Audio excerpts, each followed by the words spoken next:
Premier League football is back after the most unexpected interruption to the game in modern times. Action resumes with Arsenal aiming to kickstart their drive for European qualification with the difficult trip to face champions Manchester City. But for the last few weeks of the lockdown, the Gunners have been distracted by the potential departure of their star striker. Okay, so based on what I've seen of Arsenal news in the last couple of days, the best place to start would be Aubameyang. What's the situation at the moment? Well, they're in a really tough situation with Auba. It was going to be difficult anyway. He's got a year left. He hasn't really been in talks with the club about extending that since the start of this season, when he basically shelved them at his request to put it off so he could concentrate on his football. Whenever a player does that, it's never a great sign. But now it's just even worse because we're going to be getting into August at the end of the season, and he's well into his final year by that point already. And there was interest in Aubameyang in January. Chelsea was sniffing around. They've gone and got Werner. It looks like, we know that Barcelona are looking at Martinez, isn't it, over at Inter. At that point, they were probably thinking, well, we'll keep him to the end of the season and then we'll see. And if he's not going to sign, then we could still get 30, 40 million maybe for him just because of who he is.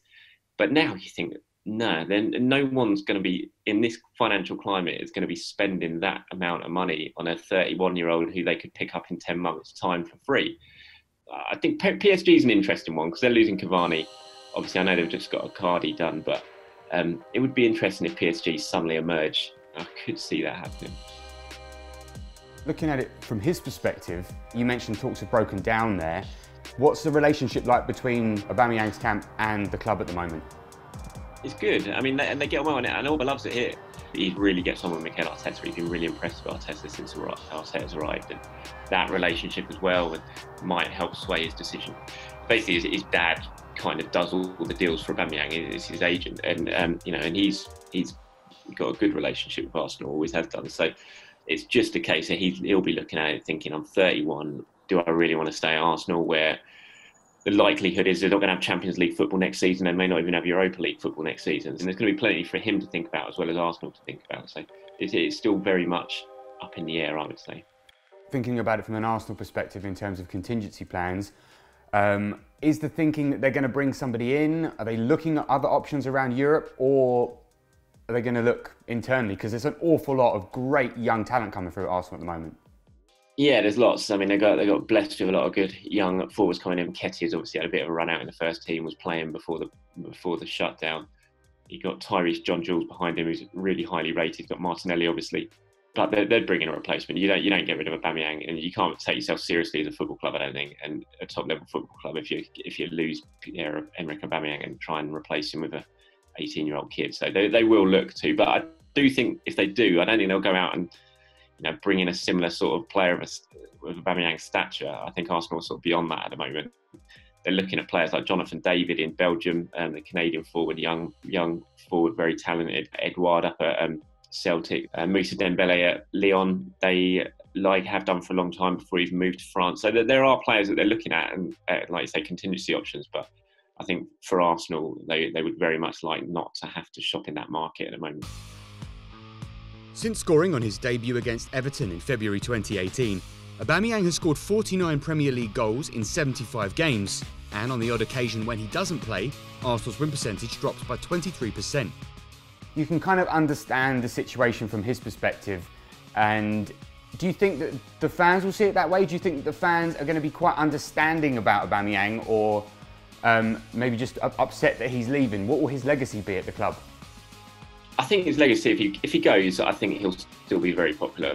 Obviously, he'll be far happier if he does stay, but I don't think he's going to be viewed as this Judas type player like Van Persie. He's just ruined his legacy. I don't see Aubameyang doing that. He's done exactly what he was brought to the club to do. He scored goals at a ridiculous rate.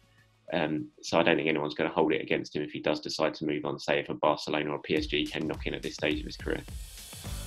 If Arsenal stand a chance of European qualification this season, they'll have to navigate a run-in that features Man City, Leicester, Tottenham and Liverpool. First up, it's a trip to the Etihad to face a Man City side who've beaten Arsenal in their last 6 meetings. But is it possible to predict how any team will perform behind closed doors?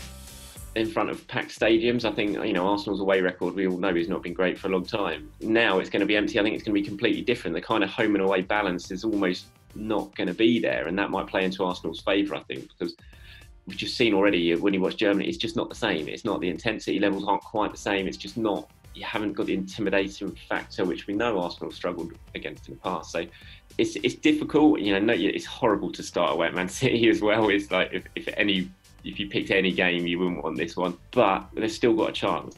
And, they're the ones, the players are the ones, they want to play in Europe. They want to play at the top level, and they've got an opportunity to do it still. So it's down to them now to go out and perform.